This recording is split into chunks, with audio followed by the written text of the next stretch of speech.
Hi and welcome to the channel. Today's video we're going to be looking at using trigless trigs or conditional locks to try and emulate punch-in effects. They're not really punch-in because you can't punch them in. It's not like the teenage engineering stuff where you just press a button and you get them. But you can program them in and just with one drum loop then achieve some quite significant variations which you can use in your tracks. Let's say just with one drum loop you can hear playing here. Let's get into it then, have a look. It's not difficult stuff, but it's a bit of fun and nice to know.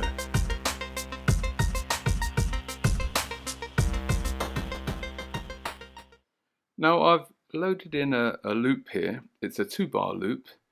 It has a tempo of 96, so I'll just drop the tempo down to 96.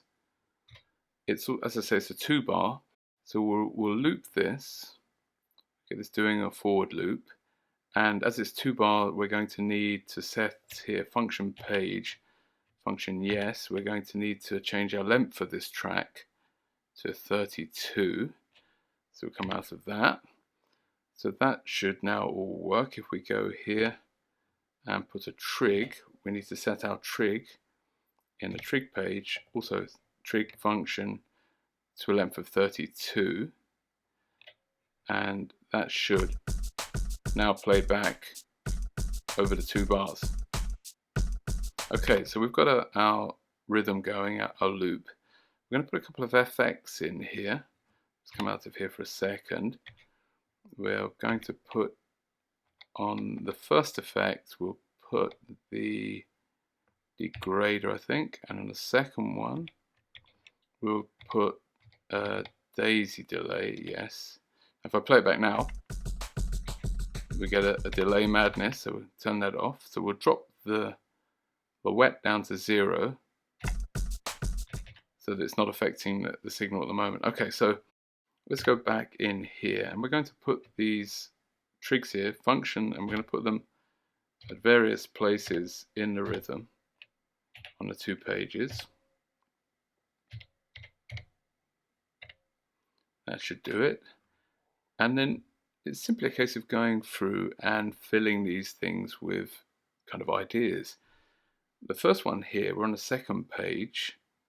That's our first page. So go to the second page. This one here, I'm going to hold this. I'm going to go to the filter and change this to a high pass.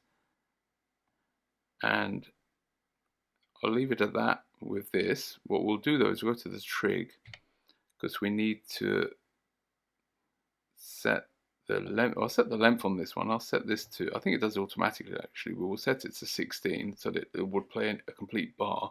I think that's done automatically, but we'll come to that, see what happens. Okay, so that's the first one done. Now on the rest of these, I can just put some wild ideas in, so I can go to my effects here. Let's hold this one and we'll do a bit of bit crush on here. We'll do some degrading, maybe a little bit of dropout, some freeze. We'll set this to maybe 3. 1, 2, 3. Yeah, we'll set that to 3. And the next one we'll perhaps go to the filter here. We can filter this down, a bit of resonance. We can also go to the source here. I have to keep my finger on the trig. So I can do this, I can hold the function, I can drop this down maybe by a semitone, an octave here.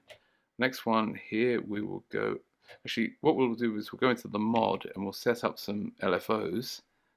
So let's set up an LFO to modulate pan. We'll do some pan here. We'll make this random as well. The speed I'll increase to BPM 16 and this one I'll drop to 8. Okay, so we can now, we'll do the second LFO as well. This one we will put on, what can we choose here?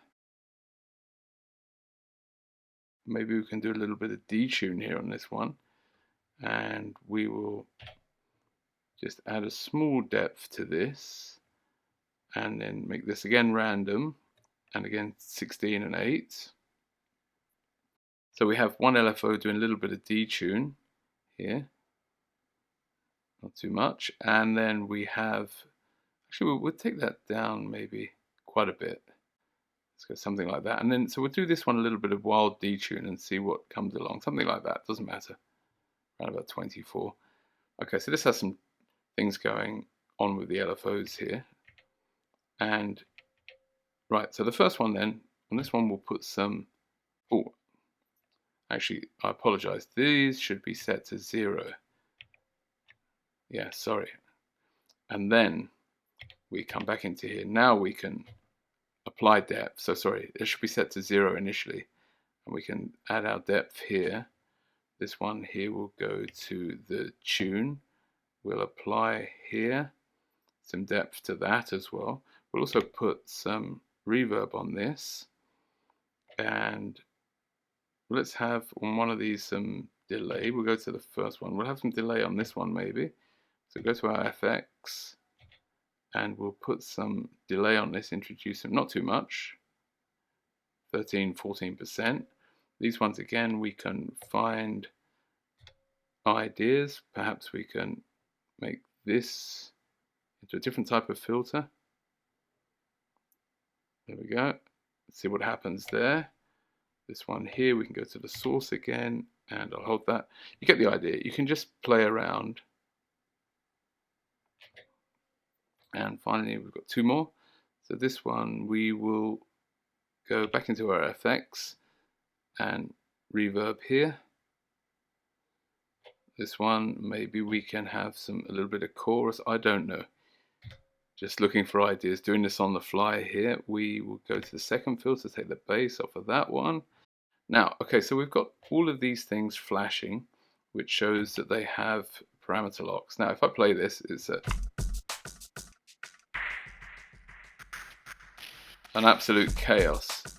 Now, this is the trick in the next bit. Let's stop that. We'll go back to the first page. The thing to do now is to introduce here various probabilities or conditions. So this one, and I tend to drop these below 20%, something below 20, sometimes a little bit above. We'll see how we feel. Maybe this one we can do a little bit above. Anyway, so we drop these all down. Second page. This one though is our high pass filter, so we're not going to use probability on this one. We're going to use a condition. And we'll get this to play once every 6.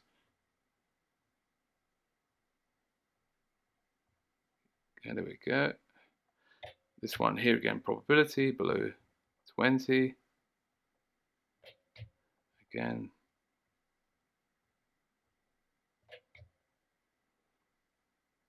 All right, and then once we've got these in, this is where it can start to get quite interesting now. Hopefully, you never know. All right, okay, so we've got those in, so let's have a listen.